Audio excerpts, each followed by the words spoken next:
Is the new iPhone going to be the best phone ever released? Seems like this could be a possibility, as Apple does not like Android catching up and even passing them in many ways. In September 2022, Apple launched the iPhone 14 and its Pro versions. However, whispers about the iPhone 15 have been circulating even prior to this release. Predictions indicate 4 variations of the iPhone 15, maintaining the same dimensions as the iPhone 14 models. These include 2 6.1-inch models and 2 6.7-inch models. One 6.1-inch model will be the basic iPhone 15, with the other 6.7-inch version designed as the iPhone 15 Plus. The remaining 6.1 and 6.0-inch ones are, as usual, speculated to be the pricier Pro editions. The most impressive features, similar to the iPhone 14 lineup, will be designated for the 15 Pro models to justify the extra expense.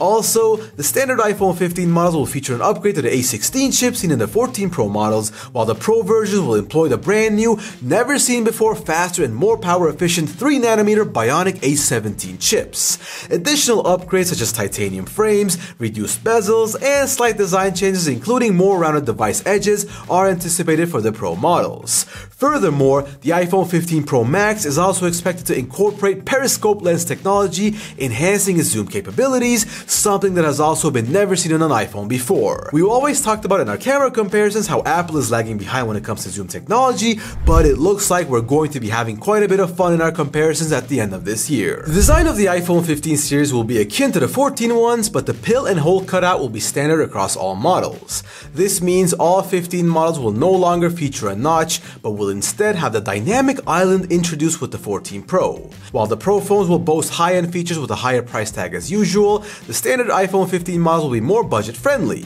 So basically, as a short recap, the 15 and 15 Plus will feature design distinctions such as the USB-C port, replacing the Lightning port, and the transition from the notch to the dynamic island.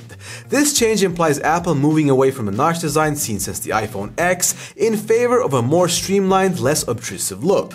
It's interesting to see how this played out because it was a pretty hyped time when Apple was in this big debacle with European policymakers about them always trying to get their way, but it seems like this time it didn't work out.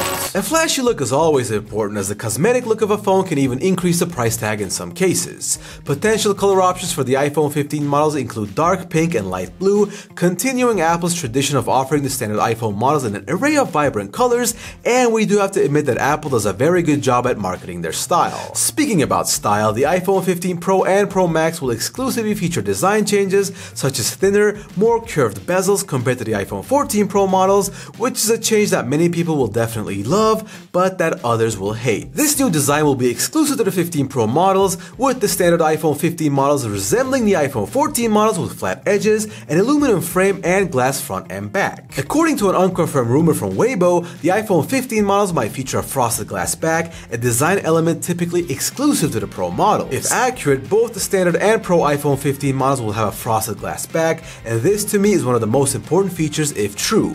I love the frosted back designs of iPhones, and it's a crime that people who buy the lower versions do not get this pristine feel of a premium phone, so we'll have to keep an eye out for updates. Lastly, there are also rumors of a next generation ultra wideband chip that will sync with the Vision Pro headset, and watching videos by Mr. Who's the Boss and MKBHD also left me intrigued, as they really praise the design and usability of this headset. It seems like Apple is a step ahead of the competition in this sector, and creating phones that are also compatible with their newest toy won't be too hard for them to do, as Apple is definitely known for their compatibility between their devices. Thank you for sitting down with us for the latest updates of the soon-to-come iPhone 15 series, and we hope you enjoyed these updates as much as we did, and are also looking forward to seeing the newest iPhone and its camera in action.